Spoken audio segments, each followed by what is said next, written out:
Good morning Madhya Pradesh. सबसे पहले देख लेते हैं इस वक्त की बड़ी खबरें। बीजेपी अध्यक्ष जगत प्रकाश नड्डा के मध्य प्रदेश दौरे का आज दूसरा दिन। उज्जैन में करेंगे बाबा महाकाल के दर्शन। इंदौर में लोकसभा क्लस्टर की लेंगे बैठक। आज 4 जिलों के दौरे पर रहेंगे मुख्यमंत्री डॉक्टर मोहन यादव। जेपी नड्डा के साथ करेंगे महाकाल के दर्शन। पन्ना में वीडी शर्मा के नामांकन रैली में होंगे शामिल। मध्य प्रदेश में घर का सपना होगा महंगा। नई कलेक्टर गाइडलाइन को ईसी की मंजूरी। अब नए रेट पर होगी रजिस्ट्री। 5 से 20% बढ़ेंगे दाम। उज्जैन में पिता से प्रताड़ित होकर भाई बहन ने की आत्महत्या। मां से अपना खून फ्रिज में रखवाया, कहा पिता को दिखाना। 4 दिन के बाद पुलिस ने किया खुलासा। शिवपुरी की लापता छात्रा इंदौर के इंडेक्स कॉलेज से बरामद। दोस्त के साथ मिलकर रची थी झूठे अपहरण की पूरी कहानी। पिता से मांगे थे 30 लाख रुपए।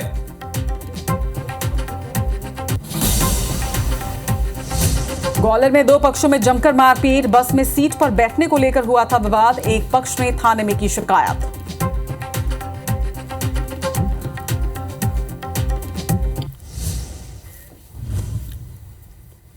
प्रायोजक हैं राजयोग पेंट। खुशियां आपकी, रंग हमारे।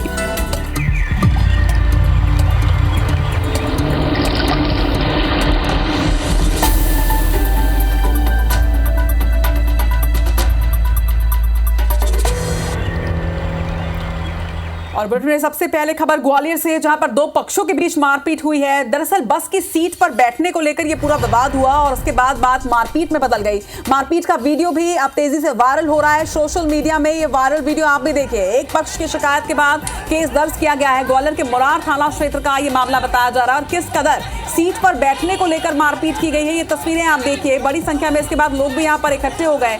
एक पक्ष ने थाने पहुंचकर इसके बाद शिकायत करवाई, जिसके बाद मामला दर्ज किया गया है। 2 पक्षों के बीच मारपीट का ये वीडियो तेजी से सोशल मीडिया पर वायरल भी हो रहा है। दरअसल पूरा विवाद जो उपजा वो बस में सीट पर बैठने को लेकर हुआ। एक पक्ष ने दूसरे पक्ष के साथ विवाद किया, जिसके बाद बात मारपीट तक पहुंच गई। मुरार थाना क्षेत्र की ये तस्वीरें बताई जा रही हैं। महेंद्र कुशवाहा हमारे साथ, हमारे सहयोगी जुड़ रहे हैं। महेंद्र, इस वक्त क्या स्थिति और उसके साथ ही पुलिस ने क्या एक्शन लिया? जी बता दूं कि जो कि एक बस थी जो कि बालाजी जाने के लिए बोरार के बारादरी पर खड़ी हुई थी। यहाँ पर कुछ लोग जो कि 2 पक्ष थे जो कि एक सीट पर बस पर बैठने के लिए पहुंचे थे। यहाँ पर एक सीट को जो विंडो की जो सीट थी उसको बैठने को लेकर दोनों पक्षों में विवाद हुआ था। विवाद इतना बड़ा कि 2 लोगों ने अपने 2 साथियों को बुलाकर एक दूसरे की मारपीट करना शुरू कर दी। और बीच सड़क पर ये पूरा नजारा यहाँ देखने को मिला था, क्योंकि वहाँ पर जो लोग थे उन्होंने उसका वीडियो बनाया और सोशल मीडिया वायरल किया। वहाँ पर जो मारपीट का वीडियो तो वायरल हुआ था, उससे कुछ लोग जो एक पक्ष था वहाँ थाने पहुंचा, उन्होंने मारपीट की शिकायत की। साथ ही और दूसरा पक्ष भी देर रात वहाँ थाने में पहुंचा, उसने भी शिकायत की। पुलिस ने दोनों की शिकायत पर क्रॉस मामला दर्ज किया और कार्रवाई की जा रही है। जी, तमाम जानकारी के लिए आपका शुक्रिया महेंद्र। जरा सी बात पर देखिए किस तरह से विवाद हुआ और विवाद के बाद बात मारपीट तक पहुंची है। फिलहाल पुलिस अब आगे की कार्रवाई करेगी।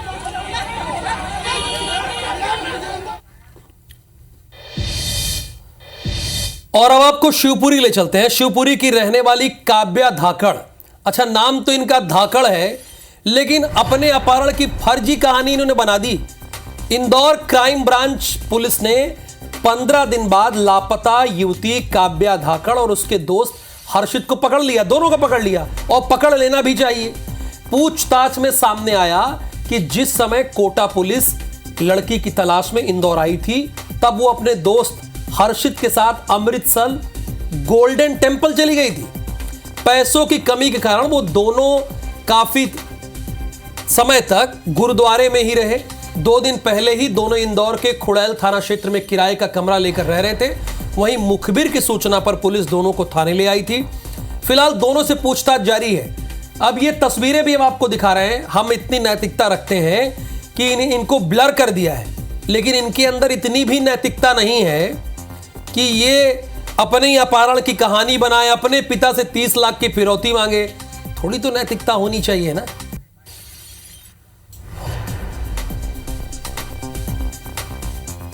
एक शिवाजी वाटिका है, वहाँ पर ऐसी सूचना मिली थी। सूचना मिलने पर वहाँ से इन दोनों को, एक हर्षित और एक जो लड़की है काव्या, उन दोनों को वहाँ से दस्तयाब कर लिया गया है। उनके द्वारा ये बताया गया है कि उन्होंने काफ़ी समय अपना अमृतसर में गुरुद्वारा है वहाँ पर रहे हैं। पैसा इनके पास कम था तो इस वजह से वहाँ पर रहे थे। अभी फिलहाल इसमें चूँकि कोटा पुलिस इसमें इन्वेस्टिगेशन कर रही है और कोटा पुलिस के आने के बाद उनको हैंडओवर करने के बाद और इन्वेस्टिगेशन में जो तथ्य आएंगे उसके आधार पर वैधानिक कार्रवाई की जाएगी। निहारिका हमारे साथ जुड़ी हैं। निहारिका, मैं आपसे जानना ये चाहता हूं कि पुलिस को, क्राइम ब्रांच की टीम को कैसे क्लू मिला, कहां कैसे पहुंची ये धाकड़ तक?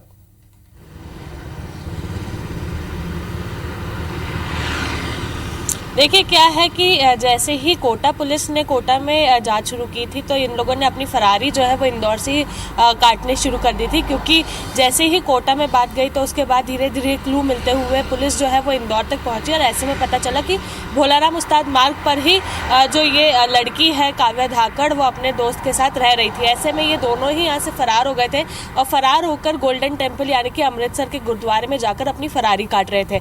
पैसों की कमी होने के कारण वहीं पर ही इन लोगों ने लंगर खाया और उसी के साथ अपने जो दिन थे वो गुजारे। इन्हें लगा कि अब मामला शांत हो चुका है, पुलिस ने शायद इनकी जांच करनी और इन्हें ढूंढना जो है वो कम कर दिया होगा, जिसके चलते ये लोग पुनः इंदौर लौट आए। और इंदौर आने के बाद इन लोगों ने जब शिवाजी वाटिका कॉलोनी में देखा कि वहाँ पर इन लोगों के लिए रास्ते खाली हो सकते हैं, वहाँ पर एक घर के बाहर इन्होंने बोर्ड लगा हुआ देखा, तो वहाँ पर ऐसे में ये लोग एक कमरा लेकर रहने लग गए थे, जहाँ पर इन लोगों की कुछ ऐसी संदिग्ध एक्टिविटीज थी जिसको देखकर इनका जो मकान मालिक था उसको कुछ डाउट हुआ। तो ऐसे में उसने पुलिस को सूचना दी तो पुलिस वहां पर जांच करने पहुंची और देखा तो वहां पर काव्या धाकड़ और उसका दोस्त हर्षित जो है वो दोनों थे और ऐसे में पुलिस ने उन दोनों को ही गिरफ्तार कर लिया है। हिरासत में लेकर जब उनसे बातचीत की गई तो दोनों ने ही ये स्वीकार भी किया है कि उन लोगों ने काव्या धाकड़ की जो फर्जी कहानी थी वो रची है अपहरण की, और इसी के साथ जो काव्या धाकड़ के पिता है उनसे फॉरेन जाने के लिए 30 लाख रुपए जो थे वो भी मांगे हैं। तो राहुल, आपको बता दूं कि पूरी तरह से अगर हम देखें तो इसका क्रेडिट जो है वो वहाँ पर रहने वाले इस घर के मकान मालिक को जाता है, क्योंकि उसी ने इन दोनों की संदिग्ध एक्टिविटीज जो थी उसको मॉनिटर किया और मॉनिटर करने के बाद जब उसे लगा कि ये कुछ गलत कर रहे हैं तो ऐसे में उसने तुरंत पुलिस को शिकायत लगाई, जिसके बाद पुलिस ने वहाँ पहुंचकर जो मामले में आगे की कार्रवाई थी वो की है। और ऐसे में जब पूछताछ की शुरुआती पूछताछ में जो मामला सामने आया तो उसमें काव्या धाकड़ का ये बयान जरूर हमारे सामने आ पा रहा है कि उसका कहना था वो पढ़ाई में कमजोर थी। ऐसे में उसके जो परिजन थे वो उस पर डॉक्टर बनने का दबाव बनाते थे। कोटा में उसका एडमिशन भी कराया था, लेकिन वो कोटा से अपना एडमिशन जो था उसे छोड़कर इंदौर आ गए। इंदौर में अपने दोस्त के साथ यहाँ पर कुछ दिन से रह रही थी। निश्चित तौर पर निहारिका, पुलिस की सक्रियता के साथ ही इंदौर वासियों की जागरूकता भी यहाँ पर जरूर काम आई है। अब देखना होगा कि पुलिस आगे किस तरह की कार्रवाई करती है। खबर पर नजर बनाकर रखेगा। फिलहाल तमाम जानकारी के लिए आपका शुक्रिया। और इंदौर से एक और बड़ी खबर आपको बता दें, जहां पर युवती को छेड़ने को लेकर दो पक्षों के बीच विवाद हुआ है। दोनों पक्षों में जमकर पत्थरबाजी भी हुई है।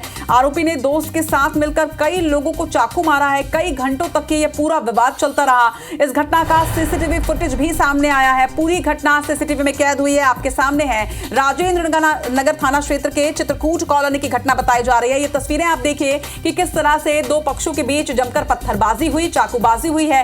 दरअसल दो गुटों में विवाद हुआ। विवाद के बाद जिस तरह से मारपीट हुई है, पूरी घटना सीसीटीवी में कैद हुई है।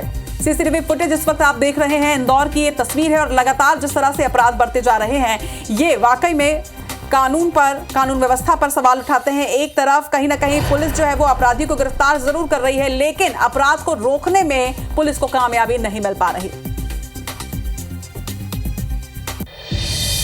और अब अपने दर्शकों को मुरैना लिए चलते हैं। अवैध हथियार फैक्ट्री पर पुलिस ने बड़ी कार्रवाई की है। फैक्ट्री में बनाया जा रहा था देसी कट्टा। 10 देसी कट्टे और 1 बंदूक बरामद की गई। हथियार बनाने का सामान पुलिस ने जब्त कर लिया है। मामले में एक आरोपी को गिरफ्तार किया गया है।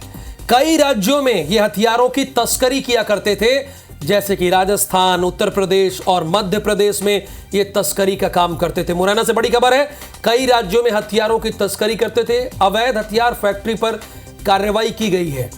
अगर आप सोच रहे हो कि इस कार्रवाई पर मैं मुरैना पुलिस की पीठ थपथपाऊं, तो बिल्कुल नहीं थपथपाऊंगा। आपके ही राज्य में, आपके ही पुलिसिया तंत्र में कैसे कोई अवैध असलाहा बनाने वाली फैक्ट्री खड़ी हुई, इसका जवाब कौन देगा भाई साहब?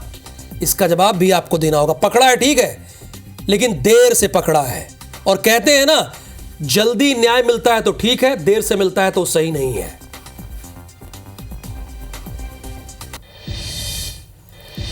अब खबर ग्वालियर से, जहां पर स्वास्थ्य विभाग ने 9 क्लिनिक को सील किया है। क्यों किया, यह भी पूरी खबर में आपको बताते हैं। दरअसल बिना पंजीयन के इन क्लिनिकों का संचालन किया जा रहा था। CMHO doctor R K. राजौरिया ने एक्शन लेते हुए इन सभी क्लिनिक्स को सील करवाया है। कुछ क्लिनिक्स पर झोलाछाप डॉक्टर इलाज कर रहे थे। फर्जी डॉक्टरों के खिलाफ थाने में एफआईआर भी दर्ज करवाई गई है। थाटेपुर और सिरोल इलाके में इन क्लिनिकों का संचालन किया जा रहा था और कुल 9 क्लिनिक ऐसे थे जहां पर झोलाछाप डॉक्टर लोगों का इलाज कर रहे थे, यानी साफ तौर पर जीवन से खिलवाड़ कर रहे थे। फर्जी डॉक्टरों के खिलाफ थाने में अब एफआईआर भी दर्ज कराई गई है और इसके साथ ही क्लिनिक्स को सील करने का एक्शन लिया गया है। अगर आप सोच रहे हो कि चलिए नया घर लिया जाए भोपाल में, तो थोड़ा महंगा पड़ेगा। अब खबर है इसलिए मैं आपको बता रहा हूं, नई कलेक्टर की जो गाइडलाइन आई है ईसी से मंजूरी मिल गई है। अब नए रेट पर रजिस्ट्री आपको करानी होगी। 24 घंटे में सिस्टम अपडेट होते ही रजिस्ट्री होगी। जैसे 1.12 लाख यानी 1,12,000 में से 60,000 जगहों पर यह दाम बढ़ेंगे। 5 से 20% दाम बढ़ेंगे। भोपाल में 1300, इंदौर में 2400 जगह पर रेट बढ़ेंगे। जबलपुर में 1200, ग्वालियर में 1376 जगह पर रेट बढ़ेंगे। साल भर में होती है 15 लाख की रजिस्ट्री राजस्व रेट दोगुने से अधिक होना एक वजह बनी है। रजिस्ट्री राजस्व 7 साल में दोगुने से अधिक हुई, यानी रजिस्ट्री और राजस्व 7 साल में दोगुने से अधिक हो गई है। भाई ये तो ठीक नहीं है। अब ऐसे में तो महंगाई तो चरम पर रहेगी। देखिए भोपाल में 1300, इंदौर में 2400 जगह पर रेट बढ़ेंगे। ये जगह है। जबलपुर में 1200, ग्वालियर में 1376 जगह पर रेट बढ़ेंगे। दुष्यंत पाराशर, जरा हमारे दर्शकों को आसान भाषा में बताइए कि मान लीजिए कि हमको भोपाल में प्लॉट लेना हो जो सिलेक्टेड जगह है, तो क्या अगर आज से रजिस्ट्री करवाएंगे तो रजिस्ट्री महंगी पड़ेगी? जी बिल्कुल। देखिए आज से जो नई गाइडलाइन, कलेक्टर गाइडलाइन को मंजूरी दी गई है चुनाव आयोग की ओर से, उस पूरे मामले को लेकर कहीं ना कहीं अब घर का जो सपना राजधानी भोपाल हो चाहे मध्य प्रदेश के अलग अलग इलाके हो, तो वो कहीं ना कहीं अब महंगा हो जाएगा आज से। जिस तरीके से अगर पूरे बात करें तो लगभग 1,12,000 जगहों को चिन्हित यहाँ पर शासन ने किया है और उन्हीं के तहत गाइडलाइन जो है वो जारी की गई है, जिसमें 60,000 से ज्यादा जगहों पर जो दाम है आज से 5 से 20% तक बढ़ जाएंगे। भोपाल की बात करें तो 1300 ऐसी लोकेशन है जहां पर हाँ, ये तो आपने जो लिखा था वो मैंने बता दिया। एक चीज और, 7 साल में राजस्व रजिस्ट्री दोगुनी हो गई है। क्या इन जगहों में जो नगर निगम की सुविधाएं हैं वो बेहतर की गई हैं? दुगनी करने का यहाँ पर क्या मकसद है? आप बिल्कुल देखिए, दुगनी जिस तरीके से जहां एक तरफ पहले रजिस्ट्रियां जो है वो इतनी ज्यादा देखने को नहीं मिलती थी, रेवेन्यू जो है वो शासन को इतना नहीं मिल पाता था, लेकिन पिछले 1 साल की अगर बात करें तो 15 लाख रजिस्ट्री जो है पिछले 1 साल में हुई है। ऐसे में पिछले 7 साल का अगर रिकॉर्ड देखा जाए तो रजिस्ट्री जो और राजस्व है वो कहीं ना कहीं दुगनी हो गई है। मतलब जो रजिस्ट्रियां लगभग 3 लाख जो लगभग 7 लाख के आसपास या 6 लाख के आसपास हुआ करती थी, वो इस साल में 15 लाख तक पहुंच गई है। ऐसे में इन तमाम सारी जगहों को चिन्हित किया गया है कि आखिर कौन कौन सी ऐसी जगह हैं जो मध्य प्रदेश में ज्यादातर लोग पसंद कर रहे हैं। ऐसे में उन जगहों पर रेट जो है वो कहीं ना कहीं 5 से 20% तक बढ़ाने की तैयारी कर ली गई है। गाइडलाइन जारी की गई थी, लेकिन गाइडलाइन को मंजूरी चुनाव आयोग से लेनी थी, तो ऐसे में वो अभी पेच फंसा हुआ था, लेकिन अब चुनाव आयोग ने उसको मंजूरी दे दी है। तो ऐसे में आज से ही ये गाइडलाइन लागू होगी और जैसे ही सिस्टम अपडेट होगा, नई रजिस्ट्री जो है नए रेट पर कराई जा सकेगी। हालांकि अभी बहुत सारी जगहों की जो चिन्हांकन जो है वो अभी बाकी हैं। लगभग 1.25 लाख के आसपास जो जगह है वो चिन्हित की गई थी, लेकिन उनमें से केवल 60,000 पर दाम बढ़े हैं और लगभग ये माना जाए कि अभी उतने ही। चलिए देखिए, अगर दाम बढ़े हैं तो ठीक है, परंतु अगर आपने 7 साल में दुगने रजिस्ट्री और राजस्व के दाम बढ़ा दिए हैं तो क्या आम नागरिकों को उतनी सुविधा मिल रही है कि नहीं मिल रही है? ये भी होना चाहिए। और अब रुक करेंगे कुछ सियासी खबरों की ओर। बीजेपी राष्ट्रीय अध्यक्ष जेपी नड्डा मध्य प्रदेश के दौरे पर है और आज उनके दौरे का दूसरा दिन है। जबलपुर के बाद उज्जैन के दौरे पर आज वो रहने वाले हैं। बीजेपी राष्ट्रीय अध्यक्ष जेपी नड्डा आज उज्जैन पहुंचेंगे। बाबा महाकाल के दर्शन करने के लिए भी वो पहुंचेंगे और दर्शन के बाद इंदौर जाएंगे जेपी नड्डा। इंदौर में लोकसभा की क्लस्टर मीटिंग आज होनी है। इंदौर, धार, खंडवा लोकसभा की क्लस्टर मीटिंग आज जेपी नड्डा लेंगे, जिसके बाद खरगोन, रतलाम लोकसभा की भी क्लस्टर मीटिंग होगी। तो लोकसभा चुनाव की तैयारियों को देखते हुए राष्ट्रीय अध्यक्ष जेपी नड्डा का मध्य प्रदेश दौरा, आज दूसरा दिन है उनके दौरे का और आज दूसरे दिन सबसे पहले वो उज्जैन में महाकाल बाबा के दर्शन करेंगे और जिसके बाद इंदौर में क्लस्टर मीटिंग्स वो लेने वाले हैं। अब क्लस्टर मीटिंग इसलिए ले रहे हैं चूंकि लोकसभा का चुनाव है। सीएम डॉक्टर मोहन यादव का जबलपुर, इंदौर, उज्जैन, पन्ना दौरा आज है। कार्यक्रम बड़ा हैक्टिक है इनका। सुबह जबलपुर में आयोजित स्थानीय कार्यक्रम में शामिल होंगे चूंकि वहीं पर हैं और सुबह 9 बजे जबलपुर से जगत प्रकाश नड्डा के साथ इंदौर चले जाएंगे और उसके बाद 10:40 जैसे होगा जगत प्रकाश नड्डा महाकालेश्वर मंदिर पहुंचकर पूजा अर्चना करेंगे। दोपहर 12 बजे पन्ना चले जाएंगे। और पन्ना क्यों जाएंगे अब बताइए आप? पन्ना में इसलिए जाएंगे क्योंकि भारतीय जनता पार्टी के मध्य प्रदेश के स्टेट हेड कौन है आप लोग बताइए? वीडी शर्मा है ना, तो वो आज नामांकन करेंगे ना अपना। आज उसके बाद नामांकन रैली भी है। फिर दोपहर 1:10 पर पन्ना में ताकत दिखाएगी भारतीय जनता पार्टी कि उसमें कितना है दम।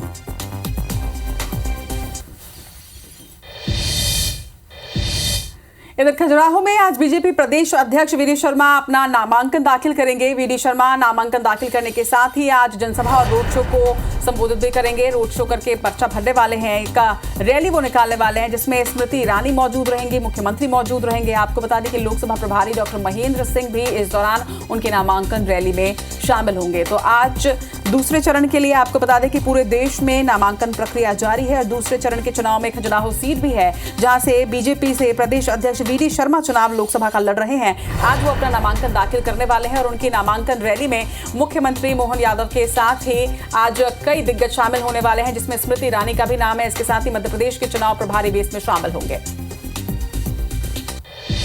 अब आपको हरदा लेकर चलते हैं। हरदा में पटाखा फैक्ट्री हादसे के आरोपियों की कुर्क की गई संपत्ति को जिला प्रशासन ने तहसील कार्यालय में नीलाम किया है। दोनों मुख्य आरोपियों की 19 चल अचल संपत्ति नीलाम की गई है जिसका शासकीय मूल्य करीब 70 लाख रुपए है और नीलामी में 2,65,41,000 रुपए मिले, यानी फायदा हुआ। असल में 6 फरवरी 2024 को शहर के बैरागढ़ क्षेत्र में पटाखा फैक्ट्री में भीषण हादसा हुआ था जिसमें 13 लोगों की मौत हो गई थी। और यह खबर किसने सबसे पहले बताई थी और हर एंगल पर रिपोर्टिंग किसने की थी? IBC 24 ने।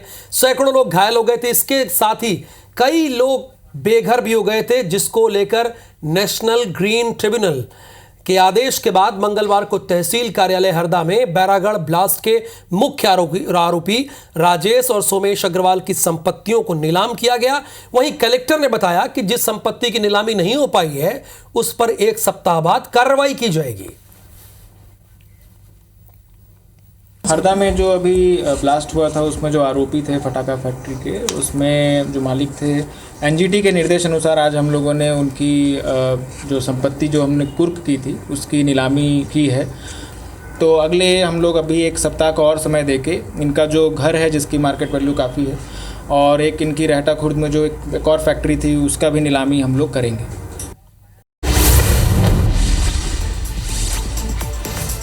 आज छत्तीसगढ़ के मुख्यमंत्री विष्णुदेव साय 2 जिलों के दौरे पर रहेंगे। महासमुंद में बीजेपी प्रत्याशी रूप कुमारी चौधरी की नामांकन रैली में होंगे शामिल। बिलाईगढ़ के पवनी में जनसभा को करेंगे संबोधित। छत्तीसगढ़ पीसीसी चीफ दीपक बैज ने साय सरकार पर हमला बोला, कहा 3 महीने में ही साय सरकार हाँफने लगी है, गारंटी वाली सरकार कर्ज वाली सरकार बन गई है। आज पीसीसी चीफ दीपक बैज कांकेर के दौरे पर रहेंगे। कांग्रेस प्रत्याशी बीरेश ठाकुर की नामांकन रैली में होंगे शामिल। कार्यकर्ताओं से मिलकर बढ़ाएंगे हौसला। कांकेर पहुंचे बीजेपी प्रदेश चुनाव प्रभारी नितिन नबीन ने कहा कि हम कार्यकर्ताओं का उत्साह बढ़ाने आए हैं। छत्तीसगढ़ में कांग्रेस का सूपड़ा साफ होगा, कांग्रेस को बाय बाय करेंगे। प्रधानमंत्री के छत्तीसगढ़ दौरे से पहले कांग्रेस और बीजेपी में जुबानी जंग छिड़ी है। पीसीसी चीफ दीपक बैज ने कहा कि प्रधानमंत्री नरेंद्र मोदी बस्तर की जनता को झूठ बोलकर जुमलेबाजी करके जाएंगे। नवीन जिंदल के कांग्रेस छोड़ने पर नेता प्रतिपक्ष चरणदास महंत का विवादित बयान, कहा कि ऐसे लोगों को जूता मारना चाहिए जिन्होंने रायगढ़ और पूरी खदान को लूटा। दुर्ग आईजी ने वीडियो कॉन्फ्रेंसिंग के जरिए वरिष्ठ अधिकारियों की ली बैठक। सुप्रीम कोर्ट और हाई कोर्ट के पत्राचार, वारंट और जवाबी दावा पर जरूरी कार्रवाई करने के दिए निर्देश। रायपुर में लोकसभा चुनाव को लेकर पुलिस अधिकारियों की बैठक हुई। शहर में कानून व्यवस्था बनाए रखने और लगातार पेट्रोलिंग के साथ अपराधियों पर सख्त कार्रवाई के निर्देश। रायगढ़ में यूथ कांग्रेस सम्मेलन का आयोजन। यूथ कांग्रेस छत्तीसगढ़ प्रभारी पलक वर्मा मौजूद रही। उन्होंने कहा कि चुनाव में युवाओं की महत्वपूर्ण भूमिका रहेगी। कवर्धा में मतदाता जागरूकता अभियान चलाया गया, जिसमें युवा अधिकारी, कर्मचारी और आंगनबाड़ी कार्यकर्ताओं ने अनूठा संदेश दिया। कार्यक्रम में विशाल भारतीय मानचित्र भी तैयार किया गया। रायपुर में पूर्व सीएम भूपेश बघेल को मानहानि का नोटिस। पूर्व महामंत्री अरुण सिसोदिया ने स्लीपर सेल वाले बयान पर मानहानि का भेजा नोटिस। बिलासपुर में व्यापारी की खुदकुशी मामले में पुलिस ने युवक को किया गिरफ्तार। युवक के खिलाफ आत्महत्या के लिए उकसाने का मामला दर्ज। रायगढ़ में उड़नदस्ता टीम ने कार से 50 लाख रुपए किए जब्त। चेकिंग अभियान के दौरान की गई कार्रवाई। बलरामपुर के मगाजी गांव में हुई लूट का तीसरा आरोपी भी गिरफ्तार। 30 मार्च को बंदूक दिखाकर ग्रामीण से की थी लूटपाट। जांजगीर की चापा पुलिस ने 4 सटोरियों को अलग अलग जगह से किया गिरफ्तार। सटोरियों से 4 मोबाइल और 5,000 रुपए बरामद। बिलासपुर में होली के दिन 2 पक्षों में हुए विवाद पर महिला एसआई और भाइयों समेत 4 लोगों के खिलाफ केस दर्ज। अपहरण, मारपीट और धमकी का आरोप। कोंडागांव में डीएनके कॉलोनी के कालीबाड़ी में महाशीतला अष्टमी पूजन हुआ। इस मौके पर बंग समाज ने मां शीतला की पूजा अर्चना की।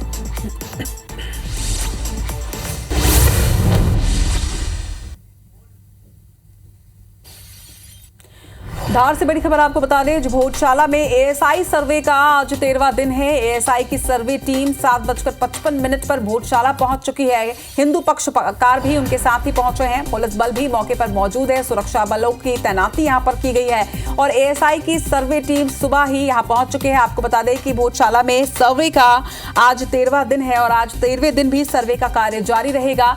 धार से बड़ी खबर आपको बता रहे, एएसआई की सर्वे टीम 7:55 पर ही भोजशाला पहुंच चुकी थी और आज 13वें दिन की कार्रवाई की जाएगी, सर्वे किया जाएगा। सर्वे टीम के साथ ही हिंदू पक्षकार भी भोजशाला पहुंचे हैं। पुलिस बल भी इनके साथ ही यहां पर तैनात है और लगातार एएसआई के सर्वे का काम जारी है। सर्वे का आज 13वां दिन है और आज भी अहम चीजों को खंगाला जाएगा।